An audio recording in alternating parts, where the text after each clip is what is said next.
fashion, food, and fun. You're watching Living Local 15 with your host, Jessica Williams.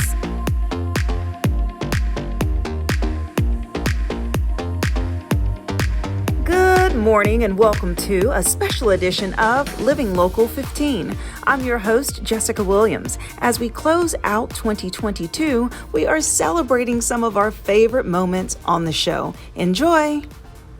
If you love to laugh, then we have a treat for you today. Joining me is comedian and actor TJ Miller. Hi, TJ. Hi, I wore my earphones because I'm not even using them. It's just a look for me. You know what I mean? It's the style. I like it. It's the Welcome to Living style. Local 15. I'm so happy you're here. I'm so happy, and I didn't want to bring this up immediately, but I did Living Local 1 through 14, and I just didn't care for them. So now here we are at Living Local 15. I already feel better about it. It's the best one. I love it. You are so experienced and talented. I mean, you've been hitting the stage for over 15 years, and your style is observational stand-up. So what made you choose that style of comedy? Well, I think that the funniest things are things that you bring up and everybody in the audience goes, "You're right.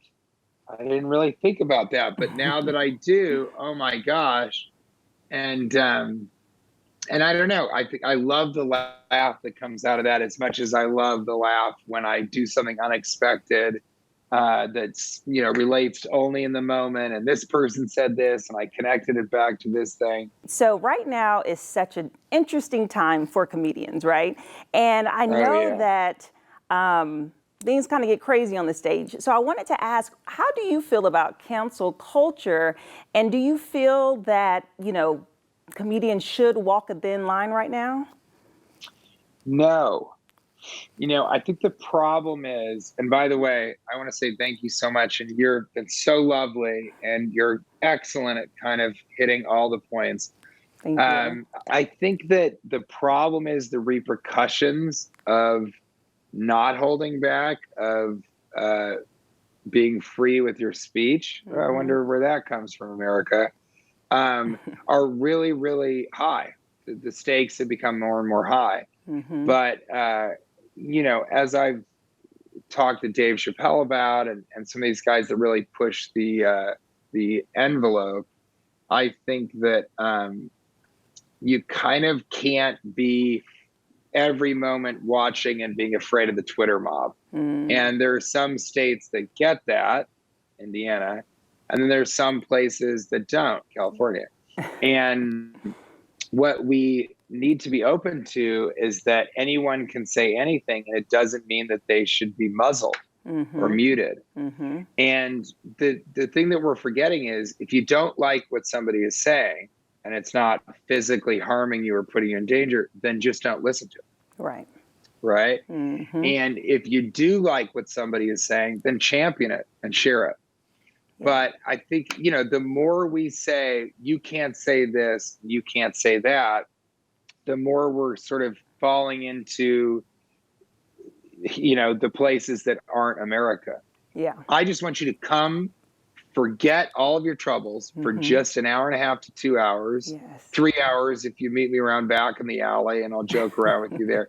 But overall, I want you to just be able to step away from all of this BS that's going on and just have a great time and have a few drinks. Absolutely. And you talked about your new comedy special that's coming up, which we can't wait to watch. But then you have two other ones, one that was on Comedy Central and HBO. And we have to talk about the fact that you are an actor and have been in over 25 different studio films. That's amazing. And my personal favorite, one of them is The Office Christmas Party. That is a classic. I was just discussing. I'm working on another Christmas movie. If you can believe it. Okay. This one has aliens, and that's about all I can tell you. Okay. But yeah, people know me. But a lot of people know me from Deadpool, where I played the bartender Weasel, and from Silicon Valley, where I was Ehrlich, kind of this pompous venture capitalist, if you could even give him that compliment. But there's a lot of me kind of insulting people and making making fun of them. So a lot of people come to the shows and think, oh, if I wear a stupid shirt, he's going to make fun of me, which might be the case. Right. But Office Christmas Party is great because that is really me.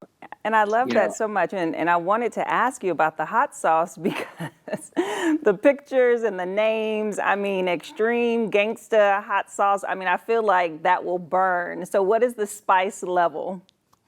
So I have a Chipotle level that's sort of smoky and a little bit of heat. Not too hot, Okay. but still a hot sauce. And then extreme gangster heat, which I think would go with your dress. You know, I think it goes with your general demeanor. And then the peanut butter is not hot at all, but we have dark chocolate and coconut. And then cherry chocolate, which is real dried cherries, honey roasted peanuts and milk chocolate. And then finally, my favorite is toffee crispy with toffee, milk chocolate, and Rice Krispies. That's my crunchy peanut butter. TJ, thank you so much for chatting with me today. I like it. Well, thank you so much. And my website for peanut butter and hot sauce is tjmillerdoesnothave-a-website.com. Then on Instagram, Teenage Millionaire. On TikTok and Twitter, it's not TJ Miller. I'm obviously on Facebook. Living local with 15 is the only thing you want to do. And, you know, there's no reason to live local 16 because we stop at 15 right here. Thank you so much, WANE TV. Thank you, TJ. We'll be right back. Follow us on social media at Living Local 15.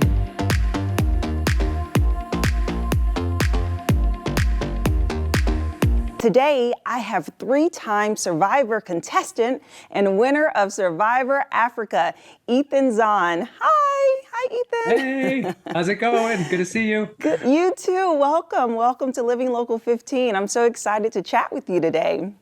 Yeah, I'm excited to be here, so thanks for having me. Yes, so you are a Survivor legend and veteran winning the third season of Survivor. So how excited are you that this show is continuing to grow and bloom the way that it has? You know, I'm so excited. If I was on season 3, I was on season 8, and then I most recently played in 2020 for the 40th season. So I am a super Survivor fan. I love the show. I love everything about it. The fact that it's coming again is unbelievable. So I'm just so excited. It really is. So tell me, how has being on Survivor so many times and throughout the years impacted your life? Well, you know, being on Survivor in 2001, when reality TV was kind of just starting, was an incredible experience. You know, getting off a show like Survivor and you get $1 million, you get a little bit of celebrity, I guess. And so it just allowed me to pursue all the things that I wanted to in life and a little bit more. That's great. And September is Blood Cancer Awareness Month. And I know that this topic is near and dear to your heart because you are a 2-time cancer survivor. And you had a really rare cancer that was of the blood. So can you share about your journey? Sure. You know, in 2009, I was 35 years old, training for the New York City Marathon. And I was diagnosed with a rare form of blood cancer. It's called CD20 positive Hodgkin's lymphoma. Trust me, I'd never heard of it either. But I went through chemotherapy, radiation. I had to have 2 stem cell transplants. Wow. And now I'm approaching 10 years in remission, which is really exciting. But it's always incredibly important for me to, you know, raise awareness for the benefits of cancer research, especially during September, which is Blood Cancer Awareness Month. Yes, absolutely. And as you have been going through this journey and this process, since it is rare, have you had people reach out to you that have had that type as well and really feel empowered by your story? Yeah, I have. You know, one of the choices that I did was I decided to make my battle public. So I was kind of blogging and videoing and speaking and doing newspapers and interviews like today, you know, just to share the story. Because I feel the more we share our story and let people know what cancer is really like, that's when the most like change can start to happen. You know, cancer isn't always like, as we all know, it's a horrible thing. But for me to be able to use that nightmare, to use my crisis to go out there and help other people has just been a blessing for me. And when I came back recently on season 40, you know, they were generous enough to share the cancer story. And I think it's impacting. I think people to see other folks like myself who've been through it and survived and are thriving in life is a good sign. Yes, and you are very athletic, and you are a former professional soccer player and have run in marathons. So how has beating cancer really played a role in your fitness? Yeah, being a former professional athlete, fitness has always been a huge part of my life. And when I was locked in the 8th floor of Sloan Kettering Hospital in New York City, I'd look out the window and see people running up First Avenue every day. And I'm like, when I get out of here, if I get out of here alive, I'm going to run up that road. And I'm not going to stop to go in for an appointment. So I really felt a sense of pride and freedom when I got out there on the road, and to celebrate health and wellness. I just feel running for me, it represents all of that. So to celebrate being 10 years in remission, I ran the Boston Marathon this past April, and I partnered with True Leaf Cannabis as the brand ambassador for Momenta, which is their in-house everyday wellness brand. Yes, absolutely. And so we have to talk about Crunch Bowls. We have to. I love it so much. So for those that don't know, that is your product that you have created to solve the crisis of soggy cereal?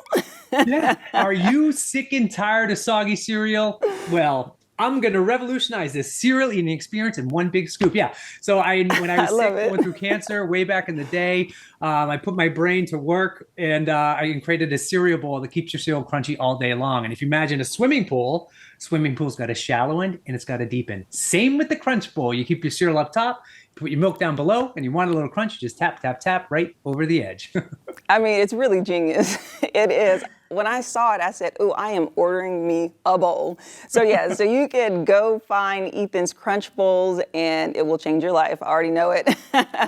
So this has been so great. Thank you, Ethan, for sharing your journey and just your experience. I mean, you've been through so much, and I love your energy because you are still thriving and surviving and just continuing to go after all of your goals. And you do motivational speaking as well, correct? I do. Yeah. I love being out there and sharing my story, because one of the things about being a young adult cancer survivor is that when you go through cancer and then you survive it, once you survive, you have your whole life to live. And there are so many different issues affecting a young adult going through cancer. Like, we have to think about, dating, getting a job, life insurance, health insurance, am I going to be able to have babies, get married, all these things that like a pediatric or an older adult doesn't necessarily have to think about at that time. And so it's a really lonely and isolating and scary experience to go through cancer like that. And so one of the exciting things that's happening during this month, September, Blood Cancer Awareness Month, is a new app that's come out. It's called Cancer Buddy. And basically what Cancer Buddy is it enables a fighter, a survivor, or a caregiver to sign on to the app. You fill out all your information, like where you're from, your sex, your likes, your dislikes, type of cancer, what your favorite charities are, photos, and then they'll match you up with someone else that's going through the same thing at the same time. So you can connect and you can feel less alone.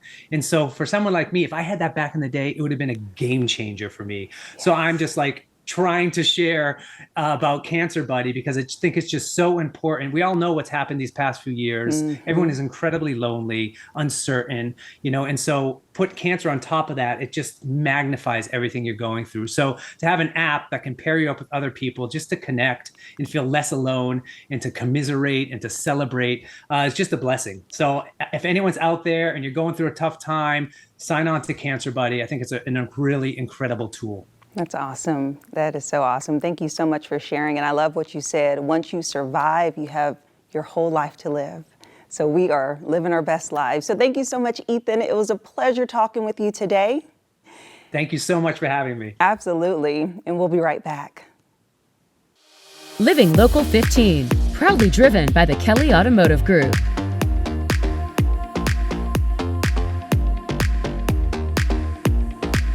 Today, I am so thrilled to have joining us the funny, the talented 5-time Grammy and Emmy nominee, comedian and actress, Margaret Cho.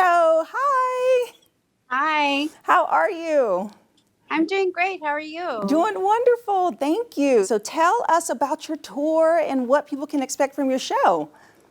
It's just exciting to be able to go back and do comedy live again. I think like a lot of live performers, especially comedians, are just so excited to be out and like doing shows like with an audience, with people there that are like, just so excited to go out. So it's really a celebration of that, talking about it's just everything going on, but also how grateful we are to be back out and doing shows. Absolutely. We are back outside, as we like to say, and it is really exciting to see faces because that had to be hard, not being able to have that interaction over the years. Yes, it's very strange, that we had just a couple of years where nobody could really do anything, especially live performance. And so, for us who have been doing it I've been being like a live comedian performing for over 30 years. So to not have that, Yeah. it's been really surreal. So it's really exciting to be able to go out again and do shows. Yes. And, your work over the years is so extensive, and it's been a mix of comedy and acting and music and advocacy. And I know that social issues and politics and race issues are super important to you.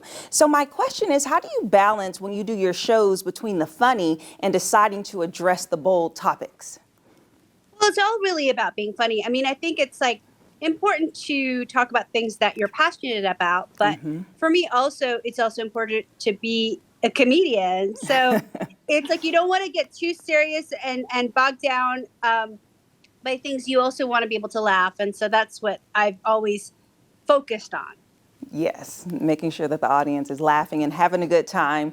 And how do you feel now with things changing so much just in the world of being a comedian and with the recent attacks and just like trying to gauge your safety on the stage? Well, I just don't want to get like attacked. Right. Also, like I'm just like I'm like really I mean, I don't know, like I think I'm really like about like, oh, let's just have the freedom to say what we want to say. But at the same time, like, it can be kind of treacherous, but I'm just hope for the best. You never know. So we'll see. Right. Well, for sure, a safe place you can always talk about what's on your mind is on your podcast. And I know that you have your Margaret Cho podcast, and you get intimate in conversation with friends and famous folks that you've known throughout the years. And I find something interesting. Your podcast started in 2019, and that was before the big wave of all the podcasts that came in 2020. So what sparked your interest in starting a podcast? Well, I think it's just a really great way to communicate. I listen to a lot of them. I'm also a guest on a lot of them. I was really excited last week to be a guest on Meghan Markle's podcast, which is like really incredible. Yes. So, for me, like, I think it's just a really exciting avenue to work in and to do stuff on. So right now I'm on a little break from that and doing more stand-up comedy and touring.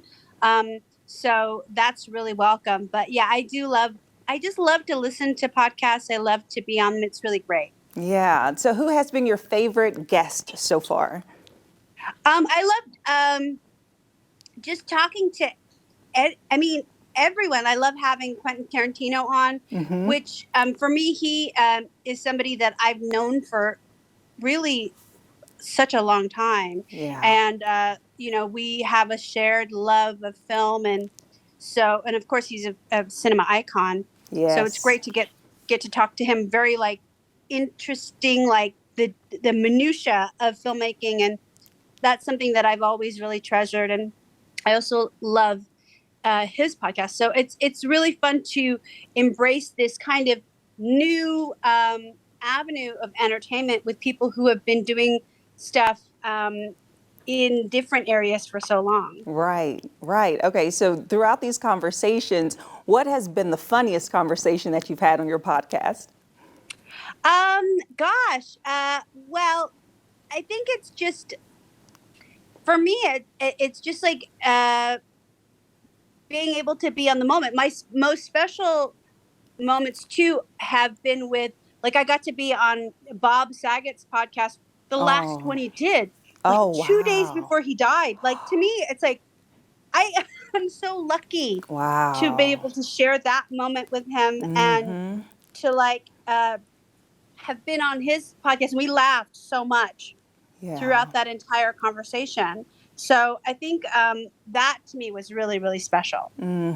Absolutely, man. What a moment just to share and to experience. And, throughout your career, you have been a staple in the Asian American community. And, so much has changed over the years. And I think all aspects are trying to get better in representation. So question for you, do you feel that the representation is actually going at a better speed, that it's getting better, that opportunities are there?